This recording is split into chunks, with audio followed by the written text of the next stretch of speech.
அனைவருக்கும் வணக்கம். பாண்டு மகாராஜா புணர்ச்சியில ஈடுபட்டுக் கொண்டிருந்த 2 மான்கள அம்புகளால வீழ்த்துறாரு. வீழ்த்தப்பட்ட மானிடமிருந்து மனித குரல் கேட்கவும் அதிர்ச்சியடைந்த பாண்டு மகாராஜா அந்த மான்கள் வீழ்ந்து கிடக்கிற இடத்துக்கு விரைந்து வந்து பார்க்கறாரு. வீழ்ந்து கிடந்தது மான்கள் அல்ல, மான் வடிவத்துல இருந்த கிந்தமர் எனும் முனிவரும் அவருடைய மனைவியும் அப்படிங்கிறத பாண்டு தெரிஞ்சுக்கிறாரு. புணர்ச்சி செய்யும்போது என்னையும் என் மனைவியையும் உன் அம்புகளால வீழ்த்தினதுனால நீயும் அவ்வாறே புணர்ச்சி செய்யும்போது மரணம் அடைவாய் அப்படின்னு சொல்லிட்டு கிந்தம முனிவர் இறந்து போறாரு. இதுவரை கடைசி பதிவுல பார்த்தோம். இனி அடுத்து நடந்ததை பார்க்கலாம்.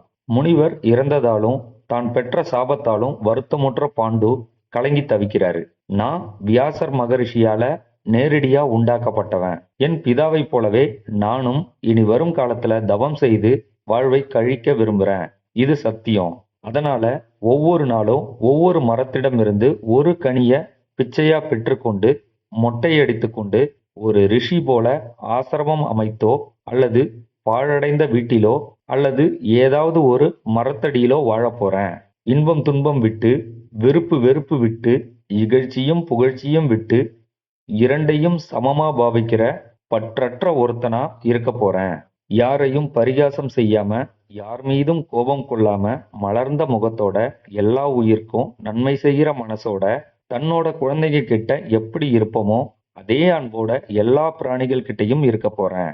அது மட்டும் இல்லாம பிச்சை எடுத்து ஒருவேளை மட்டும் உணவு உண்டு, பிச்சை கிடைக்காத நாளில் உபவாசம் மேற்கொண்டு பெரும் தவம் செய்ய போறேன். அதனால நீங்க 2 பேரும் இங்க என் கூட இருந்து கஷ்டப்பட வேண்டாம். நீங்க 2 பேருமே ஹஸ்தினாபுரத்துக்கு போய் அரண்மனையில நிம்மதியா இருங்க. பாண்டு துறவி ஆகிட்டான்னு பீஷ்மர் கிட்டையும் திருதராஷ்டிரன் கிட்டையும் ராஜ புரோகிதர்கள் மற்றும் பிராமணர்கள் அங்கு வாழும் அனைத்து பெரியோர்களிடத்திலும் சொல்லுங்கன்னு பாண்டு தன் மனைவிகள் கிட்ட சொல்றாரு. அதை கேட்ட மாத்ரி, குந்தி இருவரும் உங்களை விட்டு நாங்க ஹஸ்தினாபுரத்துக்கு போக விரும்பல. நாங்களும் உங்களோட சேர்ந்து தவ வாழ்க்கைய வாழவே விரும்புறோம். மனைவியோடு இருந்தவாறே தவம் செய்யும் ரிஷிகளும் ஆசிரமங்களும் அநேகம் இருக்கு. நாமும் அப்படி சேர்ந்தே தவ வாழ்க்கைய வாழ்ந்து சரீரத்தை விட்டு மோட்சத்தை அடையலாம். ஸ்வர்க்கத்திலையும் நீங்க தான் எங்களுக்கு கணவனா இருக்கணும். நீங்க போற பாதையிலேயே எங்களையும் அழைச்சிட்டு போங்க. அப்படி நீங்க அழைச்சிட்டு போகலன்னா நாங்க எங்களோட இன்னுயிரை இப்பவே விட்டுடுவோம்னு சொல்ல, அதன் பிறகு மனைவிகளையும் தன்னோடவே தவ வாழ்வு வாழ அனுமதிக்கிறாரு பாண்டு. அற்ப சுகங்களை நீக்கி மரவுரி தரிச்சு காய் கனி கிழங்குகளை உண்டு இந்த வனத்திலேயே நான் திரிய போறேன். காலை மாலை 2 வேளையும் ஸ்நானம் செய்து காற்றையும் குளிரையும் தாங்கி ஜடாமுடி தரித்து பசி தாகங்களை கூட கவனிக்காம செயற்கரிய தவம் செய்து இந்த சரீரத்தை வற்ற வைத்து பிதிர்களையும் தேவர்களையும் மந்திர உபதேசத்தாலையும் ஜல தர்ப்பத்தாலையும் திருப்திப்படுத்த போறேன்னு தன் மனைவிகள் கிட்ட பாண்டு மீண்டும் சொல்றாரு. சொன்னதோட இல்லாம தன் தலையில இருந்த ரத்தினத்தையும் கழுத்துல இருந்த பொன் மாலையையும் தோல் வளையத்தையும் குண்டலங்களையும் விலை உயர்ந்த ஆடைகளையும் ஸ்திரீகளின் ஆபரணங்களையும் சிறந்த வாகனங்களையும் ஆயுதங்களையும் கவசங்களையும் குதிரைகளின் ஆபரணங்களையும் கட்டில்களையும் மெத்தைகளையும் முத்துக்களையும் பவளங்களையும் பல வகையான ரத்தினங்களையும் முழுவதுமா பிராமணர்களுக்கு கொடுக்கிறாரு பாண்டு. அதன் பிறகு தன் பணியாளர்களிடம் பாண்டுவாகிய நான் பொருள், விருப்பம், இன்பம் மற்றும் ஸ்திரீபோகம் முதலிய எல்லாவற்றையும் விட்டுவிட்டு மனைவிகளோடு வனத்துல துறவியா போக போறேன். இந்த செய்திய ஹஸ்தினாபுரத்துக்கு போய் நீங்க சொல்லணும்னு சொல்ல, அதை கேட்ட பணியாட்கள் மிகுந்த துயரமுற்று புலம்புறாங்க.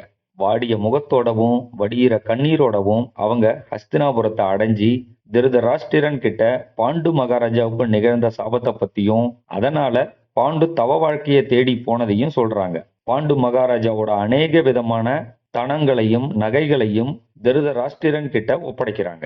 பாண்டுவின் நிலையை கேட்ட திருதராஷ்டிரன் துயரமுற்று சோகத்துல மூழ்கி போறாரு. தன் தம்பியான பாண்டுவை பத்தியே நினைச்சு படுக்காம உட்காராம உறங்காம மற்றும் ஒரு சுகத்தையும் அடையாம வருத்தத்தோடவே வாழ்றாரு. திருதராஷ்டிரன் இப்படி இருக்க பாண்டு தன் மனைவிகளோட கிழங்கு காய் கனிகளை உண்டு நாகசதம் அப்படிங்கிற மலைக்கு போய் அங்கிருந்து சைத்திர ரதம் எனும் குபேரனுடைய உத்தியாயன வனத்தை அடைஞ்சி பின் அங்கிருந்து காலக்கூடம் எனும் இடத்தை தாண்டி இமயமலையை கடந்து கந்தமாதன மலைக்கு வந்து சேர்றாரு. பெரிய பூதங்களாலும் சித்தர்களாலும் மகரிஷிகளாலும் காப்பாற்றப்பட்டு பூமியின் சமமான இடங்கள்லையும் மேடு பள்ளமான இடங்கள்லையும் வசிக்கிறாரு பாண்டு.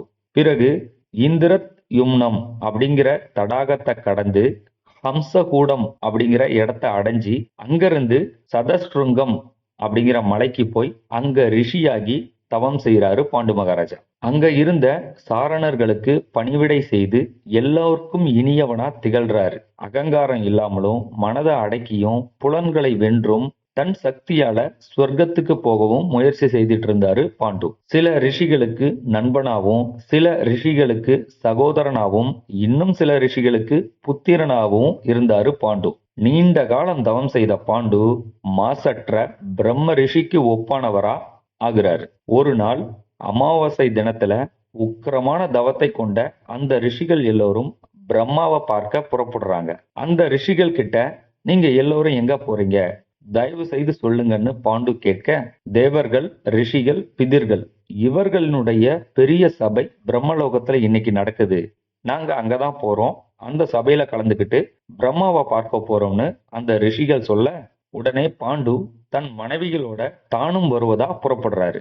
அதை பார்த்த ரிஷிகள், இந்த மலையில இருந்து வடக்கு நோக்கி மேல போக போக யாரும் போக முடியாத அநேக இடங்கள் இருக்கு, அந்த இடத்தெல்லாம் தாண்ட வேண்டி இருக்கும், தேவர்களின் நூற்றுக்கணக்கான விமானங்கள் நெருக்கமா இருக்கிற இடங்களையும் சங்கீத சப்தத்தால நிறைஞ்ச தேவர்களும் கந்தர்வர்களும் அப்சரஸ்களும் விளையாடும் இடங்களையும் சமமாவும் மேடு பள்ளங்களும் நிரம்பிய குபேரனுடைய தோட்டங்களையும் பெரிய நதியின் கரைகளையும் செல்ல முடியாத மலைகளின் குகைகளையும் விடாமல் பனிப்பொழியும் இடங்களையும் செடிகளும் மிருகங்களும் பறவைகளும் இல்லாத தேசங்களையும் கிட்ட கூட நெருங்க முடியாத பெரிய பயங்கரமான குகைகளையும் தாண்டி போகணும். நாம் செல்லும் வழியில இது எல்லாமே குறுக்கிடும். பறக்கும் பட்சிகள் கூட அந்த இடங்களை தாண்ட முடியாது.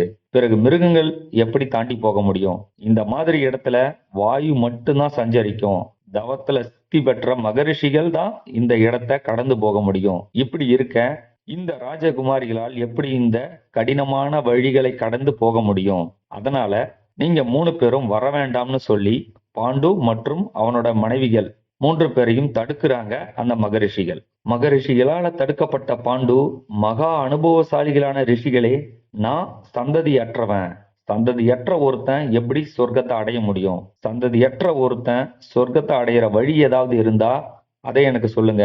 அப்படி நீங்க சொல்லலைன்னா நானும் எனது மனைவிகளும் கடும் தவம் செய்தே உயிரை விட்டு பின் சொர்க்கத்தை அடைவோம் அப்படின்னு பாண்டு சொல்றாரு. தர்ம ஆத்மாவே, உனக்கு நிச்சயம் புத்திர பாக்கியம் உண்டு. நாங்க அதை ஞான திருஷ்டியிலே பார்த்துட்டோம். அதை அடைய நீ முயற்சி பண்ணுன்னு மறுமொழி சொல்றாங்க அந்த மகரிஷிகள். ரிஷிகளின் சொல்ல கேட்ட பாண்டு மிகுந்த குழப்பம் அடைகிறாரு. புணர்ச்சியில ஈடுபட்டால் மரணம் அடைவாய் அப்படின்னு கிந்தவ முனிவர் கொடுத்த சாபத்தையும் உனக்கு புத்திர பாக்கியம் உண்டுன்னு மகரிஷிகள் சொன்னதையும் ஒப்பிட்டு பார்த்த பாண்டு ஒன்றுக்கொன்று முரணா இருக்கிறத நினைச்சு மேலும் குழம்பி போறாரு. புணர்ச்சியில ஈடுபடாம புத்திர பாக்கியம் எப்படி சாத்தியம் அப்படின்னு பாண்டு சிந்தனையில மூழ்கிறாரு.